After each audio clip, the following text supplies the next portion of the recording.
Graduation time nearing and students heading into the workforce, there's an important aspect of adult life. A Southern Illinois professor wants you to think about this. He wants you to think about mentors, and not necessarily the kind you might think of. John Shaw is from the Paul Simon Public Police Institute. He joined us right now. Professor, thank you for joining us.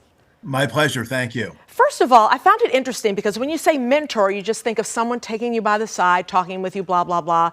But yours is a little bit different. You have pretty much 4 types of mentors, and you may not necessarily have to meet them, right?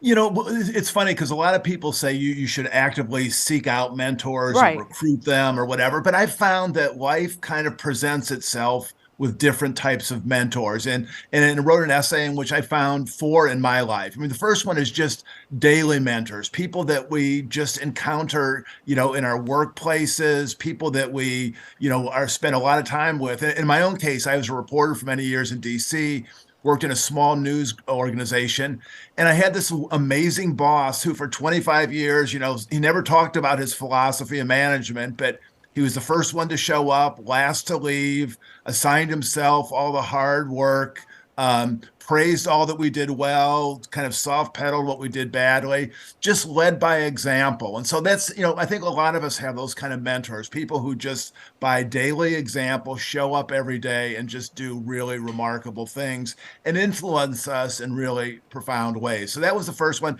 And maybe the second one, just quickly, is maybe a little bit more, a little less intense. I call it middle distance mentors. And these are people that maybe we're exposed to a little less intensely, but also they have a profound effect on our lives. And I tell the story of, I grew up in Peoria, Illinois, and I worked one summer on a railroad crew, a little railroad called the Peoria and Pekin Union Railroad. And I had this colleague, a middle-aged man, Jose Silva was his name. I'll never forget. This was 40 years ago. But there was lots of opportunities to slack off, to jump in the shade, to kind of take a break. And he just refused to. He just worked hard. He was honest. He was diligent. He was just deeply proud of his work. And again, I'm sure he wasn't showing off to me, but he left an imprint. And 40 years later, I can picture him on the railroad just working in really hot, awful conditions, but just conducting himself with great dignity and great professionalism. But John, you have to be a good person to recognize this in others, though, don't you?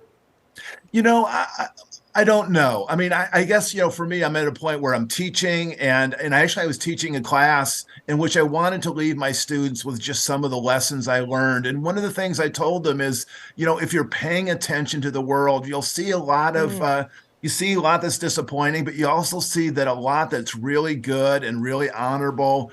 And people who don't necessarily draw attention to themselves, but conduct themselves really honorably. And so I'm urging my students to look out for that. And in every job and every kind of, intense social interaction, you can find people who behave in just really honorable ways. And so pay attention to that and also to make note of it and let these people know that you've recognized the integrity that they're bringing to their lives. And then you have 2 more. You have the glimpsed mentor and the historical mentor.